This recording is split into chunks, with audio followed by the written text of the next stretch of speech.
Bismillahirrahmanirrahim. Assalamualaikum warahmatullahi wabarakatuh. Bismillahirrahmanirrahim. Alhamdulillah wa syukurillah wa la hawla wa la quwata illa billah, amma ba'du.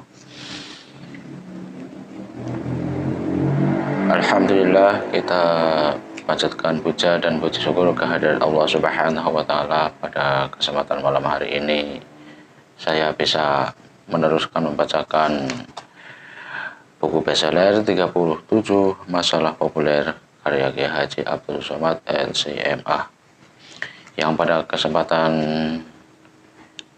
malam hari ini sudah sampai pada masalah yang ke-20, dan kita baca terusannya, yaitu qunut subuh menurut mazhab Syafi'i. Salawat dan salam kita haturkan kepada junjungan Nabi Agung Muhammad Sallallahu Alaihi Wasallam, yang mana kita harapkan syafaatnya kelak di yaumul qiyamah. Allahumma amin. Para pemirsa dimanapun Anda berada dapat menemukan channel ini, mohon kiranya dengan subscribe, karena subscribe itu gratis. Dan saya membacakan ini, saya untuk serahkan kepada para pemirsa semua untuk ditonton dan untuk dicerna semuanya. Qunut subuh menurut mazhab Syafi'i. Adapun qunut, maka dianjurkan pada i'tidal kedua dalam salat subuh berdasarkan riwayat Anas. Ia berkata, Rasulullah Shallallahu Alaihi Wasallam terus-menerus membaca doa qunut pada salat subuh hingga beliau meninggal dunia. Diriwayatkan oleh Imam Ahmad dan imam lainnya. Imam Ibnu As-Salah berkata, banyak para al-hafiz ahli hadis yang menyatakan hadis ini adalah hadis sahih. Di antara mereka adalah Imam Al-Hakim, Al-Baihaqi, dan Al-Balkhi. Al-Baihaqi berkata, membaca doa qunut pada sholat subuh ini berdasarkan tuntunan dari 4 khulafaur rasyidin, bahwa qunut subuh itu pada rakaat kedua berdasarkan riwayat Imam Al-Bukhari dalam kitab sahihnya, bahwa doa qunut itu setelah ruku. Menurut riwayat Imam Al-Baihaqi, Imam Al-Bukhari maksudnya, dan Muslim dari Abu Hurairah, bahwa ketika Rasulullah Shallallahu Alaihi Wasallam membaca doa qunut pada kisah korban pembunuhan peristiwa sumur Ma'unah, beliau membaca qunut setelah ruku, maka kami kiaskan qunut subuh kepada riwayat ini. Benar bahwa dalam kitab Sahih Al-Bukhari dan Sahih masih Muslim diriwayatkan dari Anas bahwa Rasulullah Shallallahu Alaihi Wasallam membaca doa qunut sebelum ruku. Al-Baihaqi berkata, akan tetapi para periwayat hadis tentang qunut setelah ruku lebih banyak daripada hafiz, maka riwayat ini lebih utama. Jika seseorang membaca qunut sebelum ruku, Imam Nawawi berkata dalam kitab Ar-Rawdah, tidak sah menurut pendapat yang sahih. Ia mesti sujud sahwi menurut pendapat Al-Ashah. Lafadz qunut,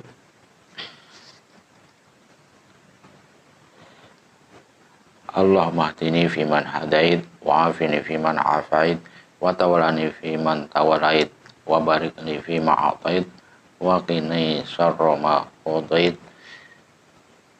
wa qini syarra ma qadait, fa innaka taqdi wa la yuqda alaik, wa innahu la yadillu ma walait, tabarakta rabbana wa ta'alaita. Ya Allah, berilah hidayah kepadaku seperti orang-orang yang telah Engkau beri hidayah. Berikanlah kebaikan kepadaku seperti orang-orang yang telah Engkau beri kebaikan. Berikan aku kekuatan seperti orang-orang yang telah Engkau beri kekuatan. Berkahilah bagiku terhadap apa yang telah Engkau berikan. Peliharalah aku dari kejelekan yang Engkau tetapkan. Sesungguhnya Engkau menetapkan dan tidak ada sesuatu yang ditetapkan bagimu. Tidak ada yang merendahkan orang yang telah Engkau beri kuasa. Maka suci Engkau, wahai Tuhan kami, dan Engkau Maha Agung.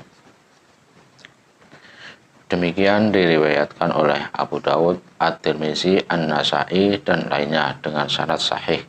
Maksudnya dengan huruf fa pada kata fa'innaka dan huruf waw pada kata wa innahu layadillu.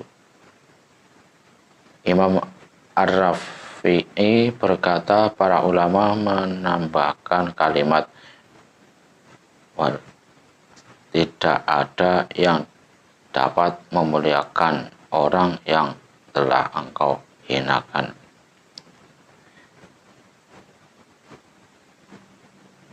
Wala ya'isuman adait.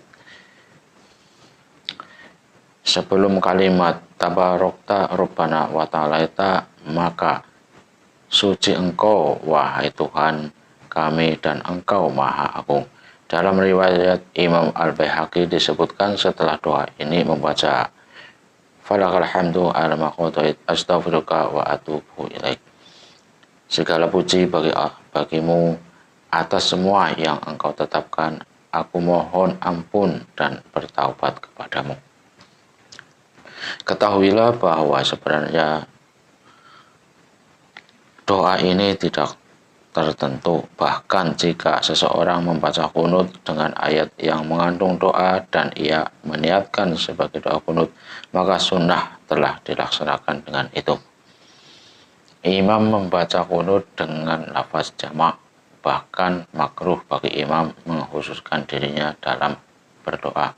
Berdasarkan sabda Rasulullah Shallallahu Alaihi Wasallam, janganlah seorang hamba mengimami sekelompok orang lalu ia mengkhususkan dirinya dengan satu doa tanpa mengikut sertakan mereka. Jika ia melakukan itu, maka sungguh ia telah mengkhianati mereka. Diriwayatkan oleh Abu Daud dan At-Tirmizi. Imam At-Tirmizi berkata, hadis hasan. Kemudian demikian juga halnya dengan semua doa-doa makruh bagi imam mengkhususkan dirinya saja. Demikian dinyatakan oleh Imam Al-Ghazali dalam kitab Ihya Ulumuddin. Demikian juga makna pendapat Imam An-Nawawi dalam Az-Zakar. Mengangkat kedua tangan. Sunnah mengangkat kedua tangan dan tidak mengusap wajah, karena tidak ada riwayat tentang itu. Demikian dinyatakan oleh Al-Baihaqi, tidak dianjurkan mengusap dada. Tidak ada perbedaan pendapat dalam masalah ini. Bahkan sekelompok ulama menyebutkan secara nas bahwa hukum melakukan itu makruh. Demikian disebutkan Imam An-Nawawi dalam Ar-Raudah, dianjurkan membaca kunut di akhir witir dan pada paruh kedua bulan Ramadan. Demikian diriwayatkan oleh Imam At-Tirmizi dari Imam Ali dan Abu Dawud dari Ubay bin Ka'ab. Ada pendapat yang mengatakan dianjurkan membaca kunut pada salat witir sepanjang tahun. Demikian dinyatakan Imam An-Nawawi dalam At-Tahqiq. Ia berkata, doa kunut dianjurkan dibaca dalam salat witir sepanjang tahun. Ada pendapat yang mengatakan bahwa doa kunut dibaca di sepanjang Ramadan. Dianjurkan agar membaca doa kunut riwayat Umar sebelum kunut subuh. Demikian dinyatakan oleh Imam Ar-Rafi'i. Imam An-Nawawi berkata, menurut pendapat ia as-shahah, doa kunut riwayat Umar dibaca setelah doa kunut subuh karena riwayat kunut subuh kuat dari Rasulullah Shallallahu Alaihi Wasallam pada salat witir, maka lebih utama untuk diamalkan. Wallahu a'lam. Ini ada catatan Imam Taqiyuddin Abu Bakar bin Muhammad al-Husaini al-Hisni ad-Dimashqi al-Syafi'i Kifayat al-Akhyar fi hal Ghayat al-Ihsyar juz 1 halaman 114 dan 115.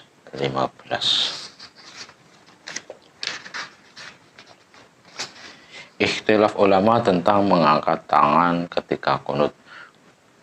Ulama mazhab Syafi'i berbeda pendapat tentang mengangkat tangan dan mengusap wajah dalam doa kunut terbagi kepada 3 pendapat. Pertama, yang paling sahih dianjurkan mengangkat tangan tanpa mengusap wajah. Kedua, mengangkat tangan dan mengusapkannya ke wajah. Ketiga, tidak mengusap dan tidak mengangkat tangan. Para ulama sepakat untuk tidak mengusap selain wajah seperti dada dan lainnya. Bahkan mereka mengatakan perbuatan itu makruh. Ini catatannya Imam An-Nawawi Al-Azkar halaman 146. Makmum mengikuti imam. Pendapat Imam Ibnu Taimiyah, jika orang yang bertaklid itu bertaklid dalam suatu masalah yang menurutnya baik menurut agamanya atau pendapat itu kuat atau seperti itu, maka boleh berdasarkan kesepakatan jumhurul ulama muslimin. Tidak diharamkan oleh Imam Hanafi, Maliki, Syafi'i, dan Hambali. Demikian juga pada salat witir dan salat lain. Selayaknya bagi makmum mengikuti imamnya. Jika imamnya membaca kunut, maka ia ikut membaca kunut bersamanya. Jika imamnya tidak berkunut, maka ia tidak berkunut. Jika imamnya salat 3 rakaat bersambung, maka ia melakukan itu juga. Jika dipisahkan, maka ia laksanakan terpisah. Ada sebagian orang yang berpendapat bahwa makmum tetap menyambung jika imamnya melaksanakannya terpisah. Pendapat pertama lebih sahih, wallahu a'lam. Imam Ibnu Taimiyah, Majmu' Fatawa Ibnu Taimiyah juz 4 halaman 360. Syekh Ibnu Utsaimin dinyatakan tentang hukum kunut pada salat fardu di belakang imam yang membaca kunut pada salat fardu. Syekh Ibnu Utsaimin menjawab, menurut kami tidak ada kunut pada salat fardu kecuali kunut nawazil. Akan tetapi jika seseorang salat di belakang imam yang membaca kunut, maka hendaklah ia mengikuti imamnya untuk menolak fitnah dan mempertautkan hati. Majmu' Fatawa wa Rasail Ibnu Utsaimin juz 14 halaman 113. Pendapat Syekh Ibnu Utsaimin lagi. Syekh Ibnu Utsaimin ditanya tentang hukum kunut pada salat fardu. Apakah hukumnya apabila terjadi musibah menimpa kaum muslimin? Syekh Ibnu Utsaimin menjawab, kunut pada salat fardu tidak disyariatkan, tidak layak dilaksanakan. Akan tetapi jika imam membaca kunut, maka ikutilah imam, karena berbeda dengan imam itu jelek. Jika terjadi musibah menimpa kaum muslimin, boleh berkunut untuk memohon kepada Allah Subhanahu wa taala agar Allah mengangkatnya. Pendapat Imam Ibnu bin Hambal dan Syekh Ibnu Utsaimin, makmum tetap ikut mengangkat tangan dan mengucapkan amin.